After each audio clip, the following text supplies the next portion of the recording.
आहेत, सीट शेअरिंगच्या ज्या जबाबदाऱ्या आहेत त्या सीट शेअरिंगच्या जबाबदाऱ्या आजपर्यंत पार का पाडल्या नाहीत याचं कुठेतरी प्रामाणिकपणे त्यांनी जनतेला सांगावं एवढीच आमची असणारी इच्छा आहे। नाही तर त्यांनी सरळ सांगावं 24 जागा ते लढतील, 24 जागा आम्ही लढतो, मोकळं झालं। 9 जानेवारीला बैठक आहे दिल्लीमध्ये उद्या, तुम्हाला याचं काय आमंत्रण? मी तर आपल्या समोरच आहे। नाही दिल्लीच्या बैठकीचं काही आमंत्रण आलं? कारण महाविकास आघाडीच्या जागा वाटपाबाबत म्हणजे जयंत पाटील, सुप्रिया सुळे तिकडून 2 नेते आणि तुमच्या शिवसेनेचे 2 नेते, तसं तुम्हाला कोणाला आमंत्रण आले का उद्याच्या बैठकीत? नाही, आम्हाला कोणालाच आमंत्रण आलेलं नाही आहे। सर, सर्व घटक पक्ष सकारात्मक असताना इंडिया आघाडीमध्ये चर्चा झालेली तुमच्या इलेक्शन संदर्भातली, कारण राष्ट्रवादीने सकारात्मक दाखवली, काँग्रेसने दाखवली, चर्चा कुठे झाली? हा प्रश्न तुम्ही असताना खरा आहे ना, नरेंद्र मोदी यांना विचारा, ते याचं उत्तर देतील, दुसरं कोणीच उत्तर देऊ शकणार नाही। राम मंदिराबाबत काही तुम्हाला आमंत्रण वगैरे आलंय का?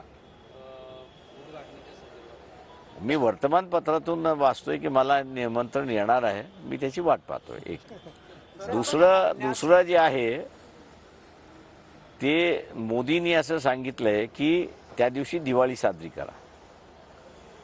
मोदींचं टाळ्या वाजवण्याचं, थाल्या वाजवण्याचं सजेशन आपण सगळ्यांनी मान्य केलं, तसं हेही आम्ही असताना मान्य करतोय। फक्त मोदींना आमची असणारी विनंती आहे की जे दारिद्र्य रेषेखालचे कुटुंब आहेत या दारिद्र्य रेषेखालच्या कुटुंबांना मोदींनी 1,000 रुपये द्यावे, जेणेकरून ते असणारं 22 तारखेला दिवाळी साजरी करू शकतील। हे जे दारिद्र्य रेषेचं जे कुटुंब आहे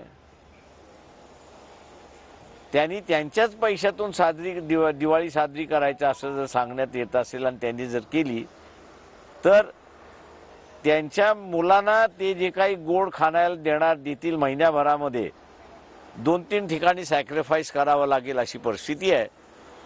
आणि म्हणून पंतप्रधानाची इच्छा की 22 तारखेला दिवाळी साजरी झाली पाहिजे, तेव्हा पंतप्रधानाची ही इच्छा पूर्तीसाठी त्यांनी दारिद्र्य रेषेखालच्या कुटुंबांना 1,000 रुपये द्यावं आणि मग ते दिवाळी साजरी करतील अशी परिस्थिती आहे। 12 तारखेला पंतप्रधान मुंबई